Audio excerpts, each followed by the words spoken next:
Good day to everyone. Welcome to Hope and Strength for the Journey. Our scripture verse for today is found in the book of Joshua chapter 21 verse 45 says, "Not one of all the Lord's good promises to Israel failed. Everyone was fulfilled." Alam mo yung feeling na may nangako sa'yo pero hindi tinupad? Nakaka-disappoint, di ba?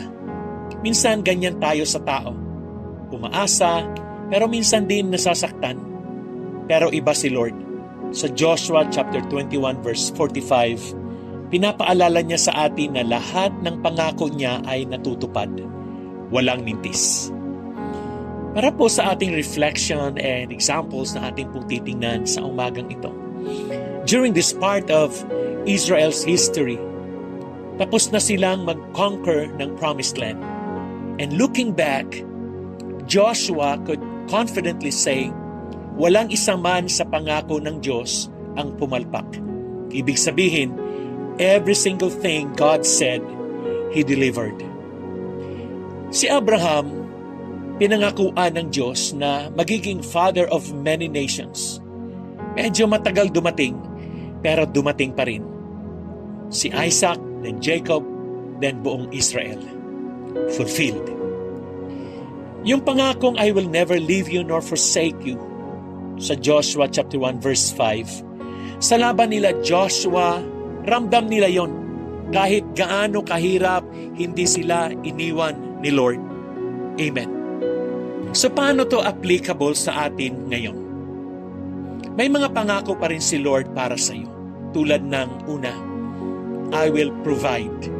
Sabi po ng Philippians 4:19, "And my God will meet all your needs according to the riches of His glory in Christ Jesus." Pangalawa, I will fight for you. Sabi po ng Exodus chapter 14 verse 14, "The Lord will fight for you. You need only to be still." Pangatlo, I have plans to prosper you. Sabi ng Jeremiah chapter 29 verse 11, "For I know the plans I have for you, declares the Lord. Plans to prosper you and not to harm you, plans to give you hope and a future." Minsan parang hindi natin agad makita yung fulfillment. Pero gaya ng Israel, we just have to trust and keep walking in obedience. Don't give up just because delayed ang sagot. Do not compare your journey with others.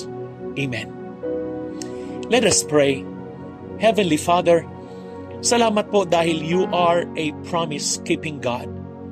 Tulungan mo akong magtiwala kahit may delays at maniwalang wala isang mang pangako mo ang mababali.